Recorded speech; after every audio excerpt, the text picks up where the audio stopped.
An overview of today's presentation.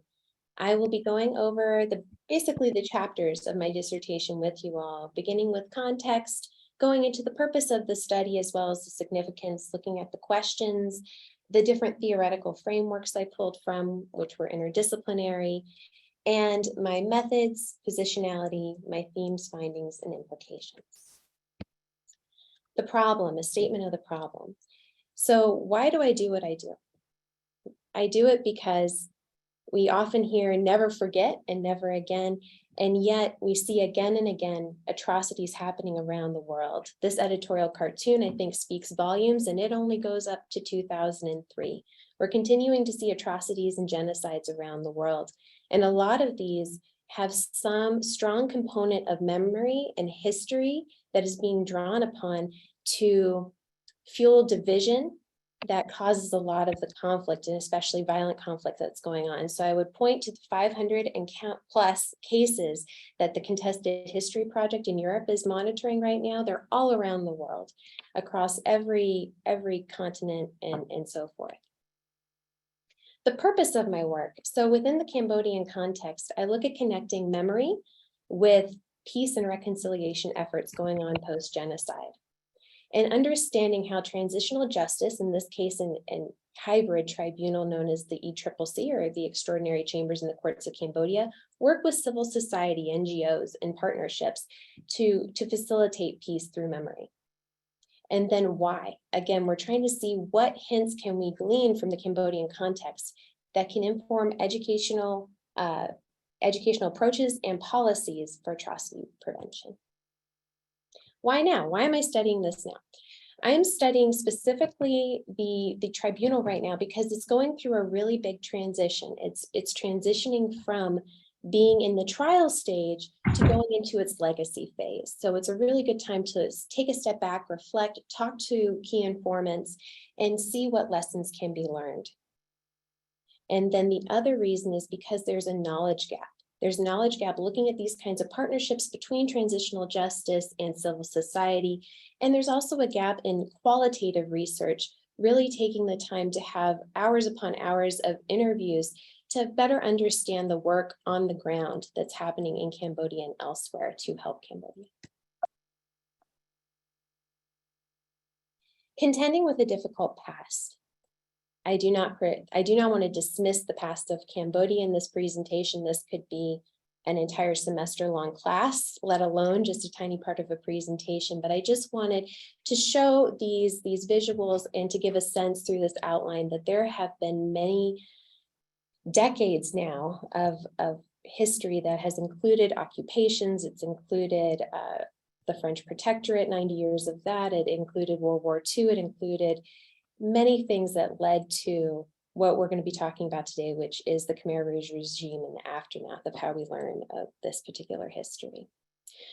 The Khmer Rouge regime is one of the most harrowing and traumatic things that has happened in recent history. Up to 2 million perished from executions and starvation. There were methods of attack that went after every facet of society. It tore apart families, it burned down libraries, there was banning of money, there was banning of religion, etc. And it not only did that, it targeted certain groups more than others. It pitted people very much against each other, but it went after people who were intellectual. It was a danger to wear glasses. It went after artists. One of a striking thing that I came across was that only 4% of university students made it out of that 4-year time period, made it and survived. Another thing that I looked at a lot, but we won't be able to talk about a lot today, are landmines. And one of my participants is at the Landmine Museum and formerly a school as well. And there's just so many pieces of this history, but just to give you all a glimpse of the difficult past. The ECCC, it's a hybrid national and international court.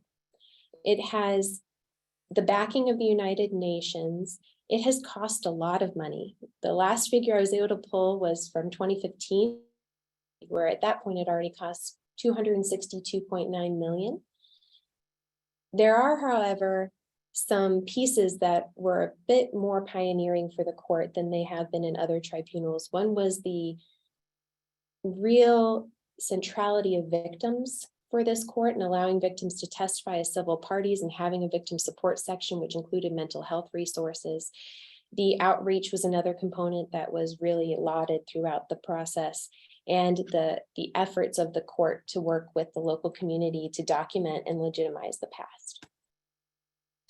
I won't delve into these today, but these are the comparative international contexts I looked at for my study. They included Bangladesh, Bosnia-Herzegovina, Burundi, Rwanda, and Sri Lanka. Here are the theoretical frameworks and concepts that I pulled from, the main one being positive peace theory, but as you can see, there's things from Western understanding and Eastern understandings, as well as from different fields. These fields are also represented in the participants that I recruited and worked with. So a lot of the participants are not coming from, I'm in the College of Education and I teach in government and politics. The people I talked to are coming from law, they're coming from performing arts, communication, government, design, architecture, all these different areas. So it's a really wonderful bringing together and bridging of different people. These were my research questions. So looking at how the ECCC facilitates peace building and reconciliation through partnerships between the NGOs, the Cambodian NGOs that center around genocide remembrance, looking at how reconciliation is represented in Cambodian civil society, and looking at the role of memory. These are my methods. It was a qualitative case study from the constructivist paradigm. It was very context conscious. The main piece that I did was 25 key informant interviews. 15 of these interviews are with people who are Cambodian across generations. Some survived the Khmer Rouge, all the way to people who are my age and younger, who are, this next generation down, who learned about this from their parents or grandparents.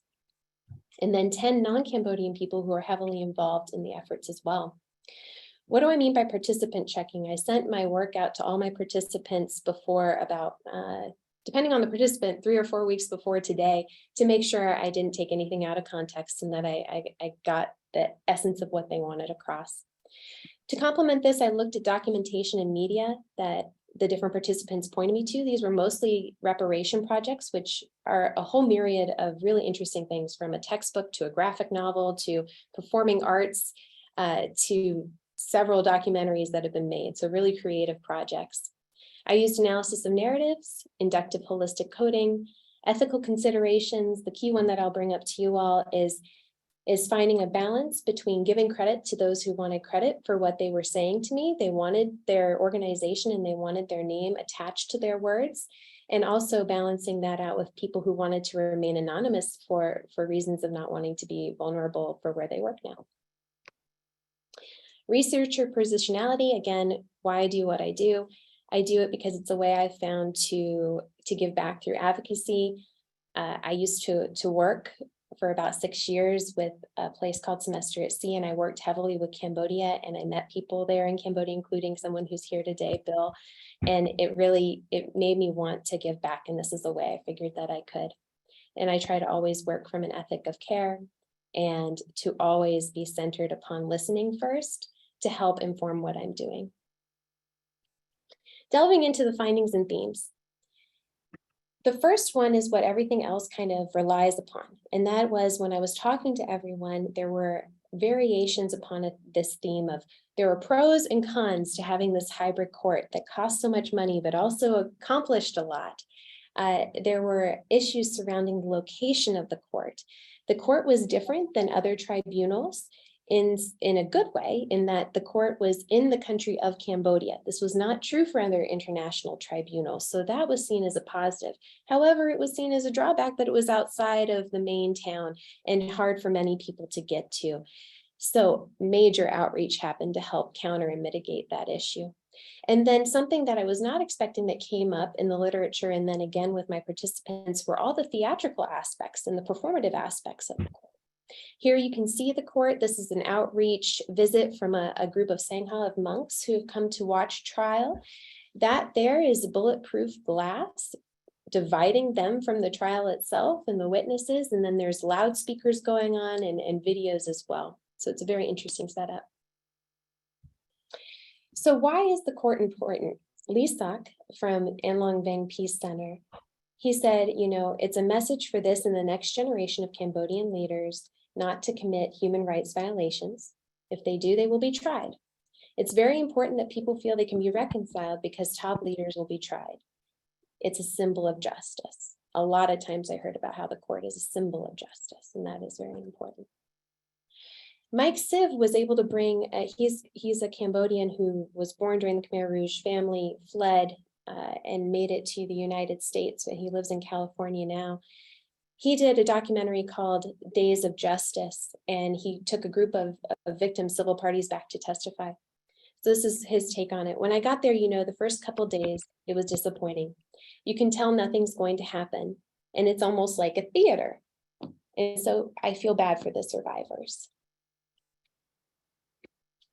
Theme 2, outreach and education. The victim-centered approach came up time and time again, which included really robust mental health resources throughout for those who were going to testify at the trial, but also for those who are not involved with the trial as much and are in the different areas of Cambodia. And the mental health resources would go to them, and the dialogue projects would go to them. This is a quote from one of the participants, Bill Morse, showing the evolution of learning about the history in Cambodia. So when Bill first came over to Cambodia, they didn't teach about the Khmer Rouge, but now it's part of the curriculum. And there's no one in Cambodia who does not know who Pol Pot was, who doesn't know what Tuol Sleng was. It's ingrained into everyone. It's being taught better than it was 10 years ago. And 10 years from now, it'll be taught better than it is today. We're not going to change society overnight. It's evolutionary, and he can see it changing. Theme 3 is the impact of moral and symbolic reparations. What are moral and symbolic reparations? They are not financial is the key piece. So financial reparations would not be feasible for Cambodia, nor were they really the preferred mode, because in the case of Cambodia, it's arguable that everyone was a victim. And so what can you do to help the entire country and the entire society move forward in a way that's healing and peace building? So different reparations included, like I mentioned before, the mental health resources, the introduction of a Cambodian written textbook that's been disseminated across the schools, films, oral history, documentaries, published apologies, having a National Remembrance Day, Peace Learning Center. And one of my favorite ones that I looked at that a couple of participants worked on was a graphic novel. So this over here is a page from the graphic novel. So this is a quote from one of the participants, Savina, who worked at DCCAM and is also a scholar. What about the victims who are not civil parties? You could argue, in fact, that everybody in Cambodia is a victim of what happened directly or indirectly. And I think this is really important for us to keep in mind. So this is a picture of somebody who was known as Grandpa. And this is one of the reparation projects that involved TPO and the tribunal. And it was going to a village and helping reintegrate somebody who was former Khmer Rouge, which is Grandpa, into the village life. So Rithi was somebody who asked to be anonymous, but for a time was, I believe for just over 2 years, was a translator for the court. And when he was speaking with me, it was fun to watch him kind of share how he transformed his thinking as he worked at the ECCC. And he says, before, I thought that they were evil, that they were aliens, that they were monsters. But after listening to what they confess and what they think, they are people just like us. And then Sophiline Arts, who says, who are the Khmer Rouge? They were victims of the injustice. They are victims. That's why in the Cambodian context, it is difficult to define who were victims and who were perpetrators. And then again from Savina, I thought this was very key. When you introduce such a thing to children, there's a tendency to delineate evil, to separate evil from innocence. I think we could do more to complicate it because nothing is simple. Nothing that happened during that time is simple. The way that we teach history is to try to make it into simple categories so that it's easier to transfer this kind of knowledge than to bring complexity. And I think that's something all of us who work in education and peace need to think hard about. Is it might be simple, but that's not the best way to go about it. Reconnecting elders and youth. This is very key. Most of the elders perished during the Khmer Rouge, and they were considered the vessels of wisdom and for knowledge sharing. And so the reconnection of families is very key. This is Mania. He's director of Kdei Karuna, which is an organization dedicated to memory and peace building, especially connecting to the parents because they are living memory. One of my students told me recently that they feel happy that the importance of learning is not about class, it's not about papers, it's about talking with their own family. It's very powerful. Another thing that came up time and time again was how important it was to use performing and visual arts to convey memory and to remember the difficult past in ways that would resonate with people of all generations. And one of the most powerful reparation projects that people talked about, which is forced marriage under the Khmer Rouge regime. And I was able to talk to Sophiline, who helped direct this piece, and you can see a picture from the back. Forced marriage was one of the crimes that was going on during the Khmer Rouge, but at first during the trials it wasn't included, but actually the focus on victims and having civil parties come and talk, the victims talk, made it become a crime. And so then it was recognized, which was kind of a neat thing to see happen in the evolution of the trial. So this is Dara. He works at Phare Foundation, and he is not a part of creating the forced marriage performance, but he was someone who went. And he said, as somebody who is relatively critical of the ECCC, he said this was really well done. The victims are brought into performances with a process of psychological counseling, from the fact that their story is acknowledged and being told, being understood. My mom was forced into marriage in the Khmer Rouge. This production was good and it was effective, was what he was talking about. The other thing that the ECCC is known for is for digitizing and making the documentation of the past and history really available as much as possible to local Cambodians and also to the international community. And this is done through the ECCC website, through lots of video archives, a lot through the NGOs, especially DCCAM, which stands for Documentation Center of Cambodia. Also some very innovative things, including the Khmer Rouge mobile history app, which is on this is Sophie, and this is on his iPad at the moment, but it can be on my phone next to me. It's very good mobile app. So Elizabeth Becker brings up that the trial is why Cambodians could tell their own story. Before that, there were any number of obstacles. The trial was the country telling its own story, and this was very important for Cambodia.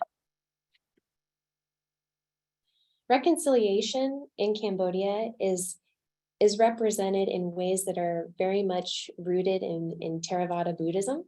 And this came up quite a bit as I had an interview guide and I was listening to my participants, and quite often there was very valid challenges to the words I was using. I was using words like justice and peace and reconciliation, and there was a really good healthy pushback which allowed us to engage and made me relook at how I was looking at everything. So there's a fairly in-depth part of my dissertation that goes into the different meanings of these words and the mismatch between Western and Eastern concepts of reconciliation, justice, karma, and forgiveness. The other piece that came up a lot was coexistence.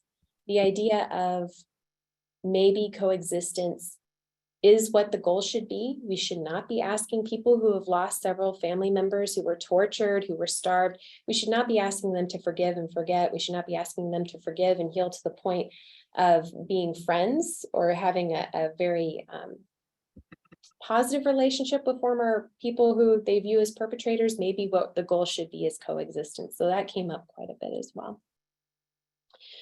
So this is from Sophie. He's the director of Bophana. They do a lot of the documentaries. They did Acts of Memory, which is 97 oral histories that were reparations for the court.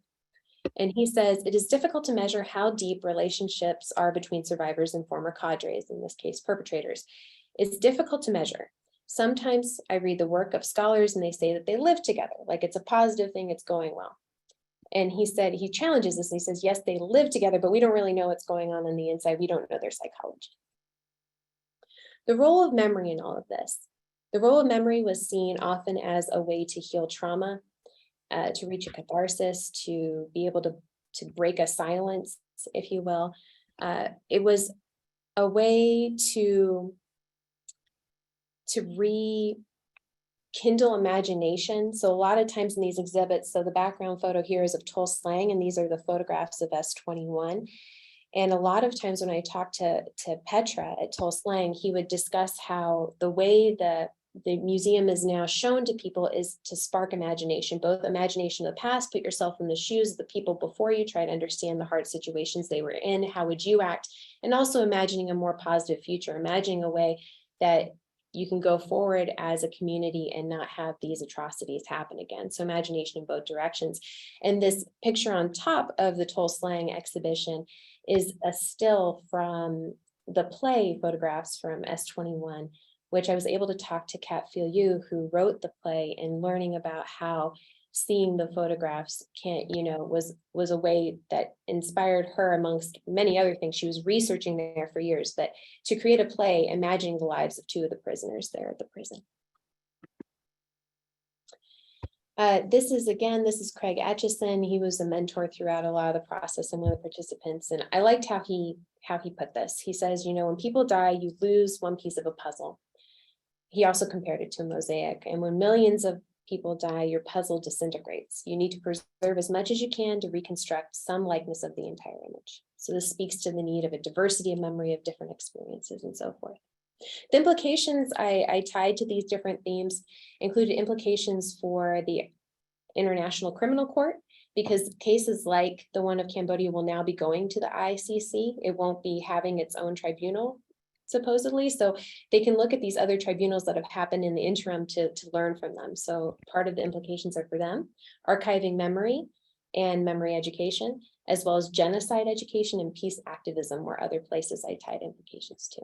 So with that, I'd like to open up to questions, and thank you all for coming. Thank you, Annie. Thank you, Annie, for this interesting presentation. So now we have some time for the audience to ask any questions. Jane? Yes. Before the audience asks questions, for some reason, some of the faculty on the committee are spotlighted. I spotlight you guys because I want you people to be seen, and then when we do the defense, the questions and responses, you can be seen because you are spread out in different pages. So we can't see the speaker. You can't. That's okay. Never mind. Oh, you cannot see this. Oh, okay. Sorry. Okay. So anyone who has a question?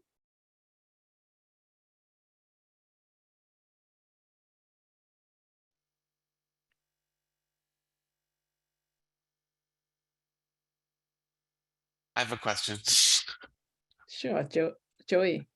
Oh, Jeremy, sorry. No worries. Hi, Jane. Hi, Annie. It's just so amazing to be with you here, and this is such a wonderful presentation. I would just love to hear more about when you share that piece around kind of like the different meanings around some of the words and sort of these kind of perhaps cultural conflicts or ways of how we think about words like justice or other things like that. I just would love if you could just expand more on that, just because I just find it very interesting, and I think something like all of us doing quote unquote international work need to hold and think about. So if you could share more about that, I'd love to hear more. You're on mute, Annie. Thank you, Jeremy. I agree. It was a really great piece of the process to learn, because I went in with the language of the court, and I went in with the language of the NGOs to create the interview guide. And then I was talking to people, and it really helped me to see and understand why there was a resentment at times for these words and a concern about using these words. So for example, justice, we're talking about a tribunal, and the idea is that it can provide a measure of justice, and the tribunal's purview was only to try the most senior, most responsible leaders. And there were many that I spoke with and listened to where that wasn't really justice for them. That wasn't really what they may have wanted that. Maybe they wanted it to go further, but it's the idea of retributive justice, that kind of justice versus a restorative justice. Many people I listened to are more interested in a Buddhist rooted restorative justice of what can we do now to mend the relationship, rebuild trust, and acknowledge the suffering and grow together again as a community. So that one really stuck out. Another sense of it's a mismatch because there's a strong belief in karma and the idea that it's not our role here now today, the role of the international community or our government here today to decide the fate of these perpetrators, they've done it to themselves. They've built up this karma. What's going to happen to them is going to happen to them. So those were just two examples, but it came up time and time again. It was just really interesting. Thank you. That's awesome. Anyone who has a question?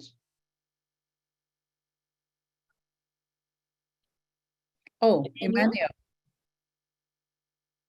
Thank you, Dr. Jing, and congratulations, Annie, on your defense.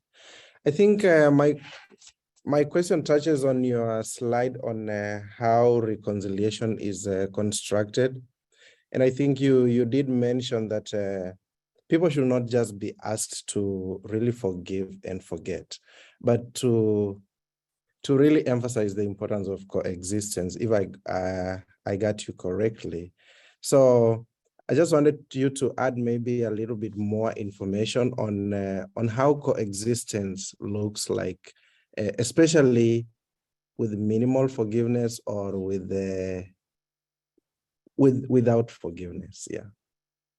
That's a great question, Manuel. And I think many people I spoke to and listened to would answer this differently of how they would view this happening. One of the ways that it was brought up in the interviews was this idea of being forward thinking. So remembering and acknowledging the past. A lot of times a formal apology is really wanted by the folks who were victims in the situation. And once that is achieved, a forward looking, how are we going to get together day by day? We're still going to have to do business together. We're not going to harm each other in the future. That being said, it is really difficult. And some of the projects I was reading show how former Khmer Rouge cadres are completely ostracized, basically in there. They don't feel welcome anywhere in town, and they kind of just stay home and stay apart. But there were other examples where it is more of a, okay, we have to move on. And there's an understanding, for better or for worse, because people have different versions of what kind of justice they want. For better or for worse, they realize this person that harmed their family directly will never go to jail. This person who harmed their family directly will never pay a fine. So knowing that and then moving from that knowledge. Thank you, Annie. Thank you, Emmanuel. I think that the session for the public to ask question is closed. So those people who are not affiliated with the University of Maryland, please leave. Bye. Thanks for coming. And you can come back later on to hear the result. Okay. I promised everyone beforehand, I let them know about this, the protocol. I said I'd write them all. Okay. Tell them if I did okay. Great. So please turn off your camera, those people who are not committee members. And so we're going to enter this session for